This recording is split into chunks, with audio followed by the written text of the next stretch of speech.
All right. Now, we've looked at the first 9 chapters, and as I said, Proverbs, you have the first 9 chapters are different than 10 to 31. In 10 to 31 is where you get largely the classical Proverbs, what we call classical Proverbs. There are some exceptions like about the woman in chapter 31, where you have some extended discussions of things. But here in 10 to 31, you get collections of what are classical Proverbs.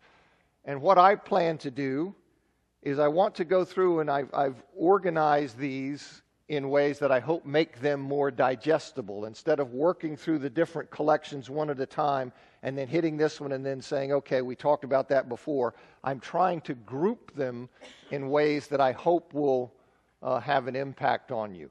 Now, I won't hit all of it. In fact, when I taught this years ago, I called the class a short study of Proverbs, because I did the 9 chapters, but I don't go through every single proverb. But you'll see I deal with a lot of the Proverbs. So I'll do that. That'll take me a few weeks to go through a sketch. What I'm doing is a sketch of a wise person based on what can be gleaned from Proverbs.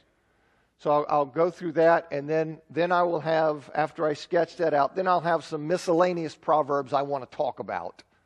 And I'll talk about the woman in Proverbs 31, just to tell you how I understand what's going on there. Okay, so here turn it on. So here, a sketch of a wise person. This is what I want to look at. And here, I'll keep going back to this so you can at least follow how I'm seeing this. Now, like with all these things, when you're categorizing things, somebody may say, well, this would better go over here. I understand that. I'm just giving you my best shot on how these things appear to me. But the first thing in a sketch of a wise person is I want to give you some general attitudes and characteristics that go into being a wise person. These are just some general things. And the first is he. When I say he, you know I mean he or she, right? I just don't want to keep going through that. So he stands for he and she. All right. So he is submissive to the will of God. Submissive to the will of God. And now I have some subcategories under that. In what way? Well, I'm going to give you the ways I see that. Submissive to the will of God. And the first thing is the person who is wise, a general attitude and characteristic, submissive to the will of God, and that person fears the Lord. Now, we talked about some of that in the first 9 chapters, but here you see 14:27. The fear of the Lord is a fountain of life, that one may turn away from the snares of death. Now, you remember when we looked at the 9 chapters, you had a number of substantive things, advice about what does it mean to be wise, but largely what you got in the 9 chapters was this idea that you need to want wisdom, pursue wisdom, be serious about wisdom. And then the 9 chapters, which are kind of an introduction, they end in chapter 9 with you have woman wisdom and woman folly. And here's this competing appeal. Will you follow woman wisdom, or will you follow woman folly? Will you heed what the wise person says? Will you internalize it? Will you adopt it in your life and live your life this way? Or will you be like a know-it-all who said, come on, what do you got to tell me? You see, so that's it. So here we have, so the first thing, this idea of fearing the Lord, being submissive to the will of the Lord, caring what the Lord says. It's not like when the Lord speaks, I said, so what? No, I fear the Lord. I fear the consequences of rebelling against the Lord. That I want to be living the way He wants me to live because He's Lord. So he says, fear the Lord is a fountain of life, that one may turn away from the snares of death. The fear, 15:33, the fear of the Lord is instruction in wisdom, and humility comes before honor. 19:23, the fear of the Lord leads to life, and whoever has it rests satisfied. He will not be visited by harm. 22:4, the reward for humility and fear of the Lord is riches and honor and life. 23:17, let not your heart envy sinners, but continue in the fear of the Lord all day. And you see this idea, not envying sinners, but living in submission to the will of the Lord. Well, this is important. Foundational, fundamental. Will you fear the Lord? Will you respect and take seriously the will of the Lord? Will you live that way? Or will you say, yeah, that's a nice idea? Will you treat his will as it is in fact the will of the Lord? 24:21, my son, fear the Lord and the king, and do not join with those who do otherwise. There are a lot of people who live their lives with disrespect to the will of the Lord. They don't care what God wants. He's saying, the wise man, you can either heed this or not. The wise person says, fear the Lord and don't join with those who do otherwise. 28:14, blessed is the one who fears the Lord always. But whoever hardens his heart, in contrast to fearing the Lord, right? Fearing the Lord is what? A soft heart, submissive to the will of the Lord, caring what he wants because he's Lord. Well, he says here, blessed is the one who fears the Lord, but whoever hardens his heart will fall into calamity. 31:30, charm is deceitful and beauty is vain, but a woman who fears the Lord is to be praised. And then you see here in 1:7 and 9:10, we previously talked about those. Fear the Lord there. So here's this first thing in the sketch of the wise person is submissive to the will of God in what way? First, fears the Lord. Second, trust in the Lord rather than his or her own understanding. And you see this screen keeps going out. 14:12 and 16:25. There is a way that seems right to a man, but its end is the way to death. Now what is that? It's saying to you that there are going to be times in your life when you think you have the better way. No, look, I'm a smart guy. I know, and I'm charting everything, and I got all the stuff and the data, and I'm plotting, and I'm knowing, and this is how to go. And you say, well, this way is not the way God would have you go. This way involves you in cheating. This way involves you in lying. This way involves you in unfaith. But yeah, don't you see that's the perfect solution? This is the way for me to go in this circumstance. There always should be a siren that goes off. If any of that has you going some way that is wrong and sinful and contrary to the will of the Lord, but we think that. I know best. I know that lying here will get me out of this tight. Don't tell me that telling the truth is better in this circumstance when telling the truth will wind up getting me fired from my job. How could that possibly be better? Always go with God. Always. That's what the wise man's saying. There's a way that seems right to a man, but its end is the way to death. 16:20, whoever gives thought to the word will discover good, and blessed is he who trusts in the Lord. Where's your trust? It's in the Lord. He is God. He knows. I'm a creature. Yes, I have an inflated sense of my understanding and all these things. I think I know all things. But I have to remember I'm a creature. He is God. 28:25, a greedy man stirs up strife, but the one who trusts in the Lord will be enriched. 28:26, whoever trusts in his own mind is a fool. You say, well, does that mean that I can't? No. He's talking about when you have these ideas and you put your judgments and your assessments over God's. When you trust in your own mind over what God has revealed, you always go with what God has revealed.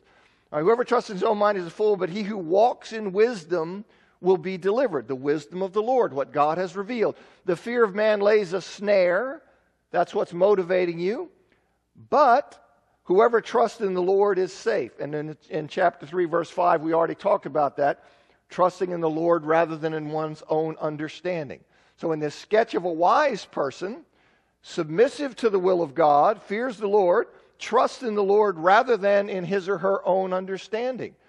Incorporate this into your life. This is the wise man saying, do you want to live well in this world? Then absorb these things. That's what the 9 chapters were begging you to do. Receive it, pursue it, internalize it. Well, now we're looking. What will we do with these things? Next, shuns evil and does what is righteous. And you see here, 14:16, on shuns evil. One who is wise is cautious and turns away from evil, but a fool is reckless and careless. So that you and I, as people who are disciples, we're looking and saying, okay, is this situation something that is pure and right and just? And is it something I'm going to be careful about getting pulled into situations and circumstances that might pull me into wrong? I'm alert to those. I'm not just, just kind of bopping along. I'm alert because I know there's my enemy, the devil, prowls around like a roaring lion. So I'm alert to these things. Cautious and turns away from evil. Doesn't go down that path. 16:6. By steadfast love and faithfulness, iniquity is atoned for, and by the fear of the Lord, one turns away from evil. This is how we are to be. This is how you're to live. You are to turn away from evil. When you see that temptation, that lure, over here, come this way. This is the way to go. Join with me and do it. Whoop, I'm going this way. I'm turning away from evil. I'm not going to go down that path. You see in 3:7, 4:27, and 8:13, you saw this same idea of shunning evil, turning away from evil, and we already talked about those when we went through the first 9 chapters. Does what is righteous. 15:9, the way of the wicked is an abomination to the Lord, but he loves him who pursues righteousness. The way of the wicked is an abomination. We are not to be that way. And your life will not be blessed. Just look at people's lives who decide this is how they're going to live. Nobody wants to be anywhere near them. They oftentimes wind up in jail or dead. And they're just like, they're like a wrecking ball to be around. And so he says here, the way of the wicked is an abomination, but he loves him who pursues righteousness. 21:21, whoever pursues righteousness and kindness will find life, righteousness, and honor. So in talking about how do we live in this world, how do we live in God's created order? Well, this is the sketch of a wise man. Heed it. Listen to it. Breathe it in. Make it a part of you. And then we had in 2:20, we talked about that, does what is righteous. So we have here that this is submissive to the will of God, fears the Lord, trusts in the Lord rather than in his or her own understanding, shuns evil, and does what is righteous. Now I have a number of subcategories. I first put up generally shuns evil and does what is righteous. But now there are subcategories under here about shunning evil and doing what is righteous. And the first one that kind of reinforces this is hypocritical worship is an abomination. I put this under shuns evil and does what is righteous because it speaks of the person who's doing evil, living an evil life, living in rebellion to God, and then comes and worships God without repenting.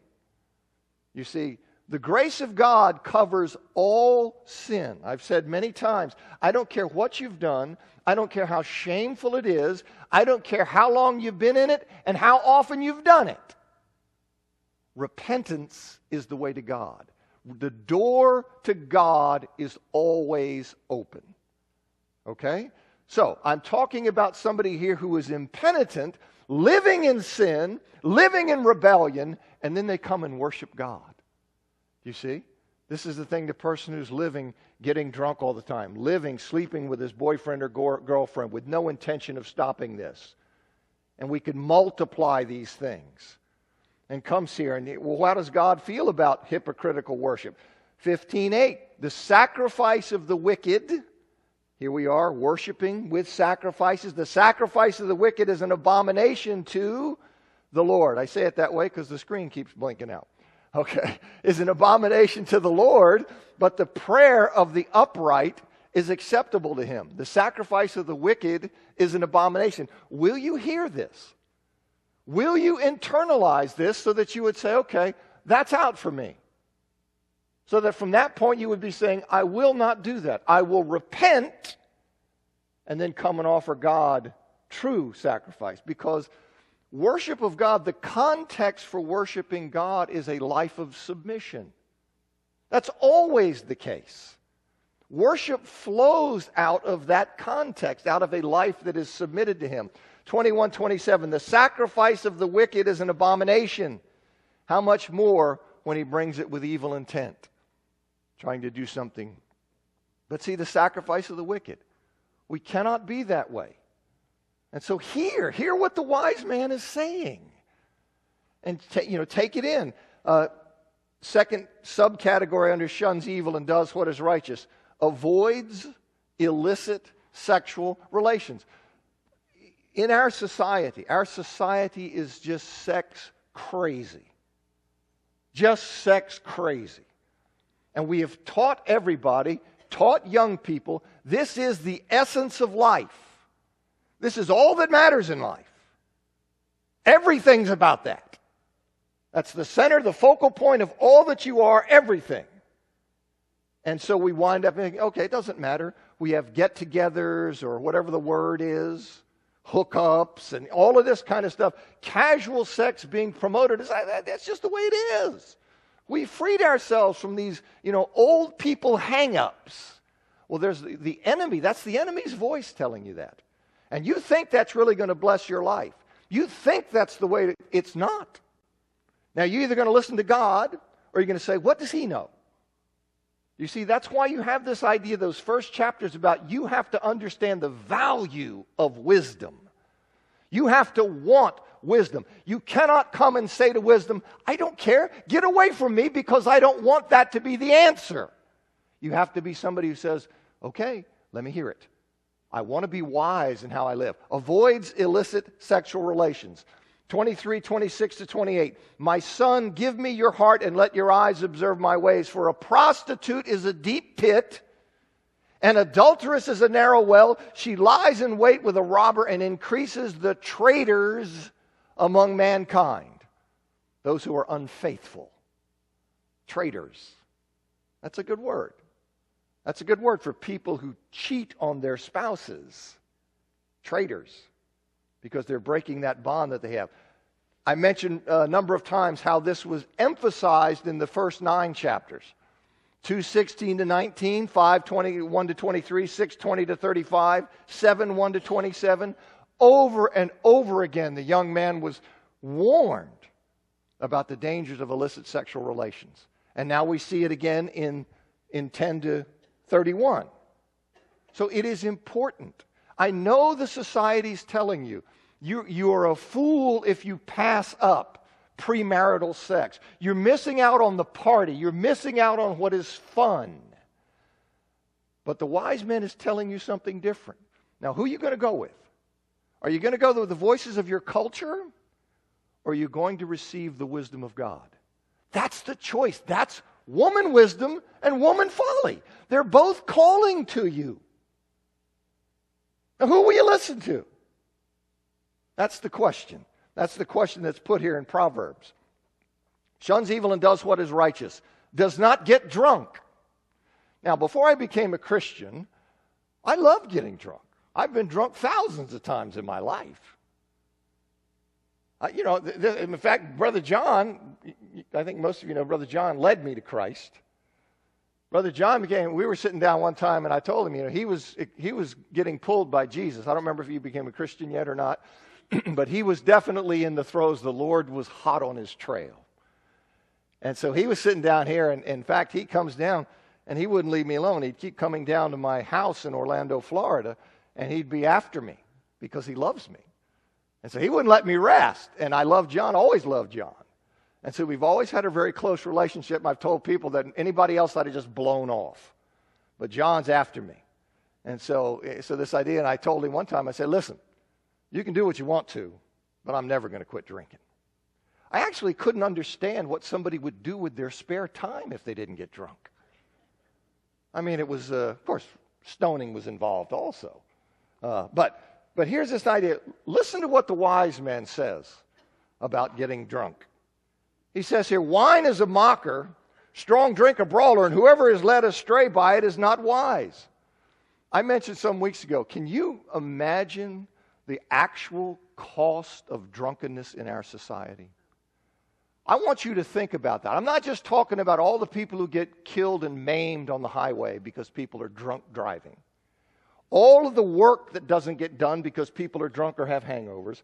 All of the fights that people get into because part of being drunk is you think you're bulletproof. And some people get quite nasty, belligerent. All of the fights, all of the domestic abuse that goes on because of alcohol. And on and on and on. The murders, the crimes that occur because somebody's drunk and he loses his sense of judgment, winds up in prison. Just think about it. And here the wise man is saying, I've been here all the time. Woman wisdom sitting here saying, I've been here all the time telling you this is a fool's move. 21:17, whoever loves pleasure will be a poor man, but he who loves wine and oil will not be rich. 23:19-21, hear my son and be wise, and direct your heart in the way. Be not among drunkards, or among gluttonous eaters of meat, for the drunkard and the glutton will come to poverty, and slumber will clothe them with rags.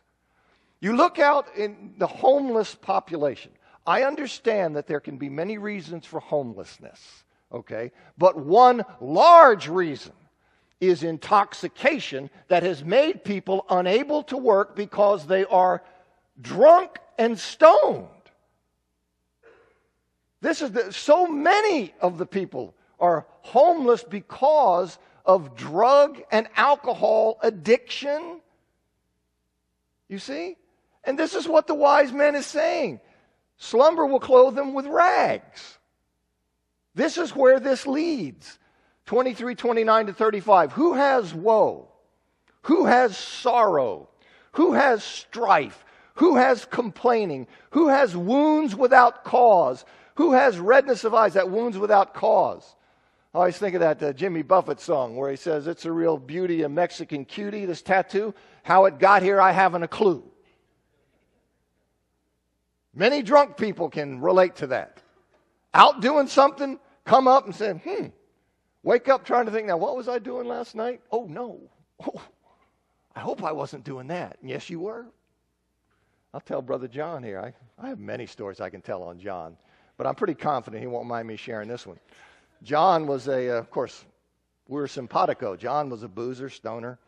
We were very much alike in that. And John was stationed in London. He was in the Navy Reserve, and he was in London there. Of course, I think he set the record for his alcohol content when he blew on those crystals. But anyway, he's out there, and this policeman sees him, this Bobby. And he tells him, he said, looks dead at my brother and says, well, you were having a fine time up here last night with your shoes off. And my brother's going, what? Shoes off? All right, that's what this is. He who has wounds without cause wakes up and says, what happened?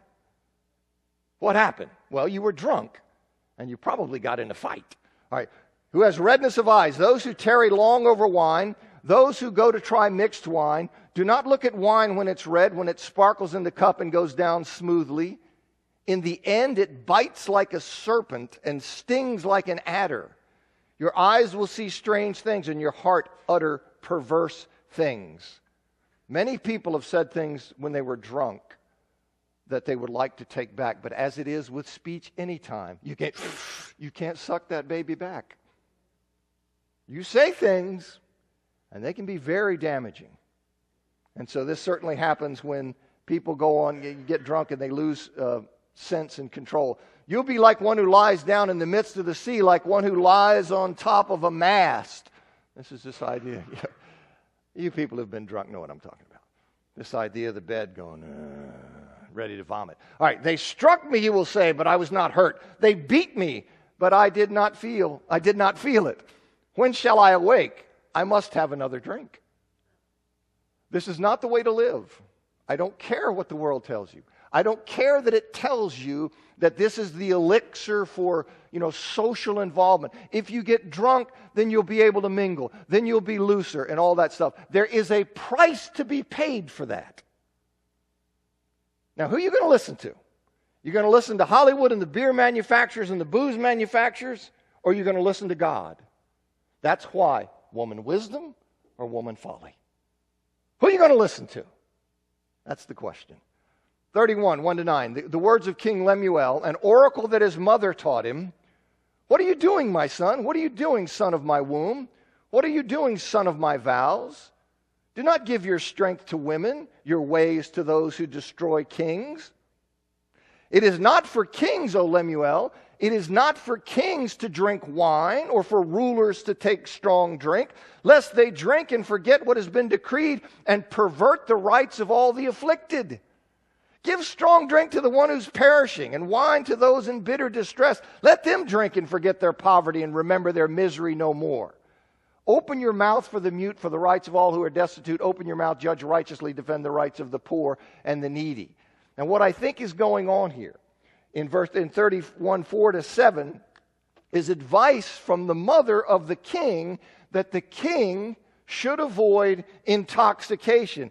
The king is too important, and his responsibilities are too great to have his mind clouded by drink, to have his judgment and his mind. He's too important, and his responsibilities are too great to have that happen. And verses 6 and 7, the way I read them, they reinforce that point. They reinforce the point by saying that getting drunk should be left to failed kings.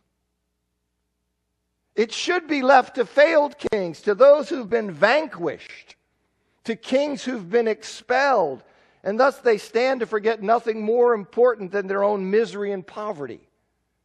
You see, you're too important to be doing this. Leave that for people who've been vanquished, the kings who've been vanquished or expelled. I analogize this to a situation where if you said, listen, if we had a basketball team and the coach tells his players to avoid alcohol, and then the coach says to those players, give the booze to those who got cut. See, he's not really saying ply those who were cut with alcohol. He's saying you are not to be engaged in that. You are on a mission and have a purpose. You see, leave that for the losers. Leave it for the losers is the idea. Now, you could take 6 and 7 and say, well, no, I think what he's really doing, he's saying ply your poor subjects with booze so they won't know any better. You could understand that. I can think of no worse advice to give somebody than to drown your sorrows in grog. But see, you have to understand this in the context of all of Scripture with the flat condemnations of drunkenness. I don't see how that interpretation could be correct. You see, so I think what it is, it's this idea of saying, listen, you're too important to have your mind clouded. Leave that for failed kings. Not meaning go ahead and actually ply them. It's just a way of reinforcing the dangers of alcohol.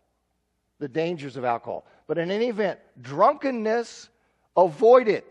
It is wrong, it is sinful, it is unwise, and it will damage your life. Okay? It will damage your life. And so the response ought to be, if you're somebody who's engaging in that, here and now, your response ought to be, Lord, I'm through with that in my life. That should be the response. I'm through with that in my life from here forward. And then to your spouse and your children, you would go and say, I've been doing this, but I'm through with that in my life because the Lord has convicted me and called me to be through with that in my life. That's what should happen. All right, here we are. Sketch of the wise person. Shuns evil and does what is righteous. Does not steal or defraud. What kind of person should I be in navigating God's world? Doesn't steal or defraud. Here you have a number of texts. 11:1. A false balance is an abomination to the Lord, but a just weight is his delight. You understand what's going on here, right? When you're selling things and I'm weighing them out, like, yeah, give me a pound of wheat, and I got this thing over here that really is a half a pound, and I've got it marked for a pound. You see, so I'm giving you a half a pound of wheat, and I'm claiming I'm giving you a pound. It's just a way of me cheating you. Okay? And so this was obviously a common thing, because you see it here. It says, 16:11, a just balance and scales are the Lord's. All the weights in the bag are his work. Unequal weights and unequal measures. Doesn't matter how you cheat somebody.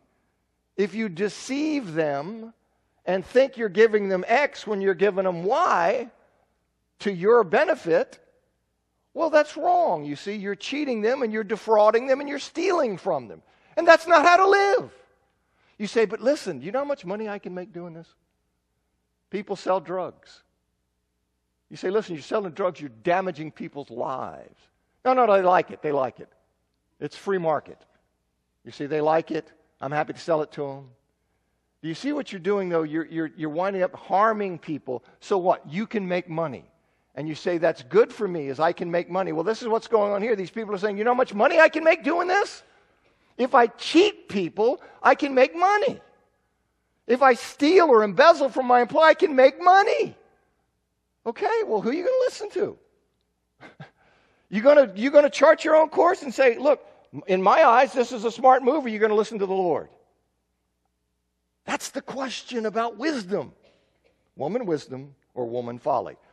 He says in 2023, unequal weights are an abomination to the Lord, and false scales are not good. 22:28, do not move the ancient landmark that your fathers have set. Well, what's that about? That's about stealing somebody's property. Yeah, go down here from the oak tree to the big rock. Well, watch this. Here's the big rock now. What did I do? I just sliced off part of this guy. What am I doing? I'm just stealing his property. You say, but that help. Do you see? I get the advantage then. That's good grazing property. I know you get the advantage of it. That's not the point. The point is, to get the advantage, you have to steal or defraud. Do not do that. That's not the way to live. 23:10-11. Do not move an ancient landmark or enter the fields of the fatherless, for their Redeemer is strong. He will plead their cause against you. 29:24, the partner of a thief hates his own life. He hears the curse but discloses nothing. Here's a guy who's involved with another guy in stealing. They're trying to get the truth of him. He won't give him up. He won't testify, won't say. And so he's going to suffer for that. 39, remove far from me falsehood and lying. Give me neither poverty nor riches. Feed me with the food that is needful for me, lest I be full and deny you and say, who is the Lord? Or lest I be poor and steal and profane the name of my God. We live in a society that really tries to justify stealing on the basis of poverty. And I'm here to tell you that there's no justification for stealing. That's what I love. You remember the movie Cinderella Man? I've mentioned this to you before. It's about the fighter. Braddock, I think his name was. It's based on a true story, heavyweight fighter. And the scene I love in the movie is they were down and out. This was in the Depression. And his boy was stealing, literally stealing, I think, food. And his dad got him, and they caught the kid, and he had to come down to the store and give it back and apologize. And his father out there sat down with him, and he said, we never steal. Okay? We never steal. And that's the idea, see? That's character. That's character. I don't steal. I would rather be humiliated and go beg for somebody to help me than to steal. And that's what's being said here. Lest I be poor and steal. And do what? Profane the name of my God. No stealing. No defrauding. No cheating. When people do business with people of God, they ought to say, listen, guys, is absolutely straight as an arrow. Now, can people slander you? Can they say false things? Yes, they can. But the truth needs to be that we are people who do not steal, do not fraud, and reflect these other things. Sketch of a wise person. I ran out of room here. I'm on E. Shuns evil and does what is righteous. Is not lazy. Now, this is another thing. You saw that in the earlier chapters. Is not lazy. I think you're going to be surprised about how much of Proverbs addresses this. Is not lazy. 10:4-5. A slack hand causes poverty, but the hand of the diligent makes rich. He who gathers in summer is a prudent son, but he who sleeps in harvest is a son who brings shame. A slack hand causes poverty. Another thing when I think about homelessness, I understand there are many reasons for it. One of them is intoxication. Another is laziness. You see, that's become what you can't say that about people. Listen, when I see people who are stronger than I am, standing on a corner begging people who got thousands of bucks in their pocket, this is just a racket.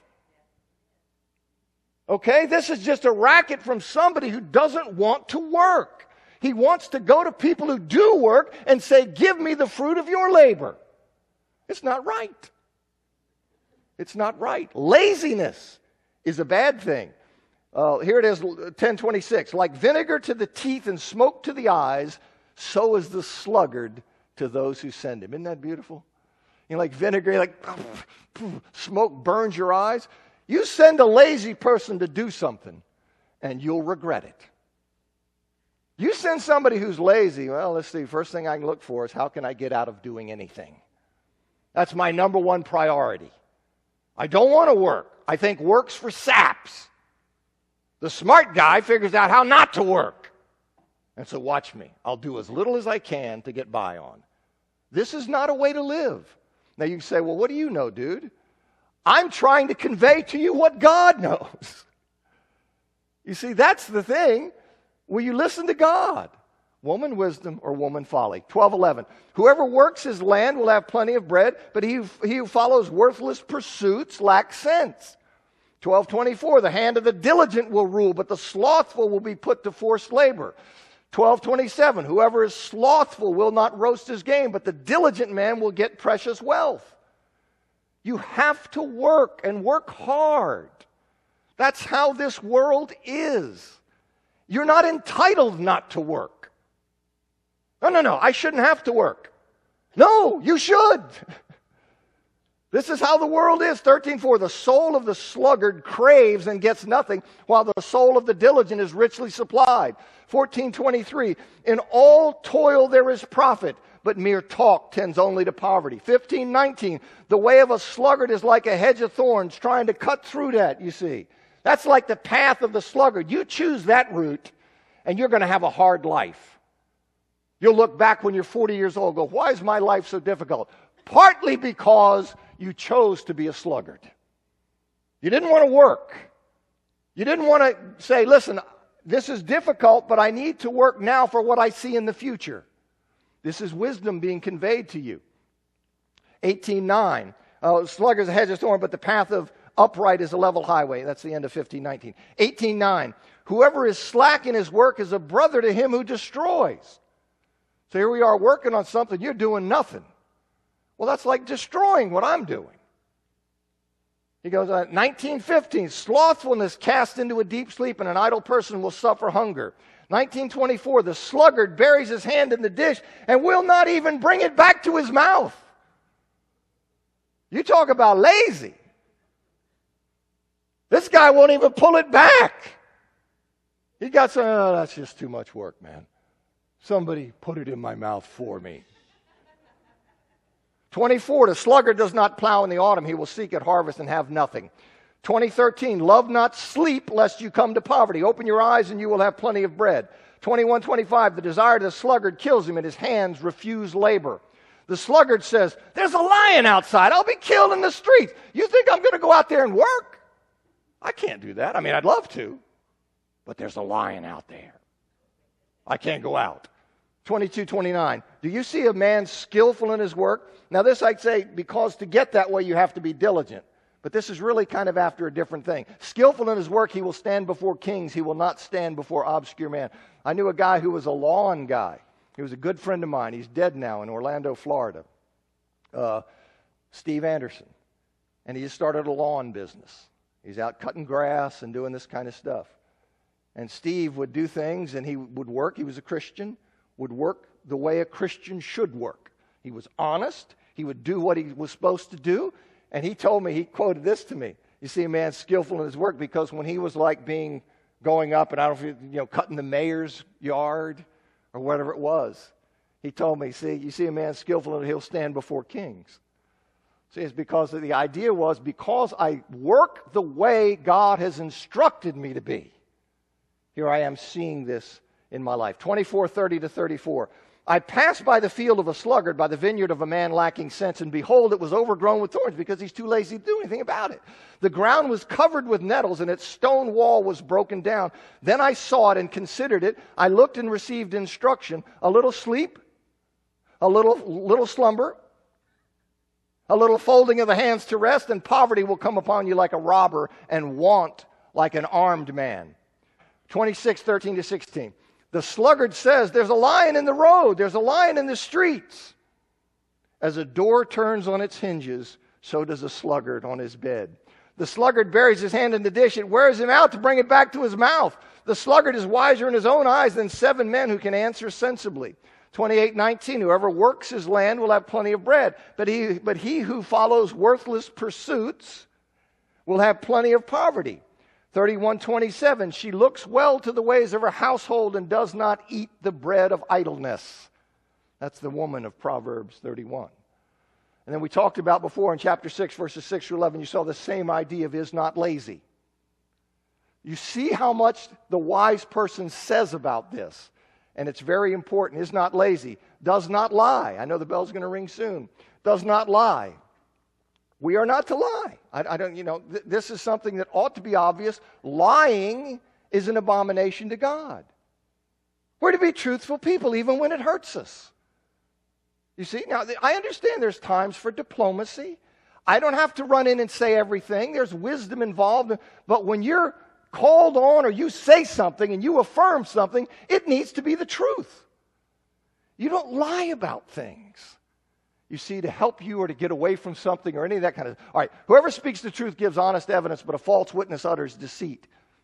12:19, I heard that bell. Truthful lips endure forever, but a lying tongue is but for a moment. 12:19, I have to mark here where I quit.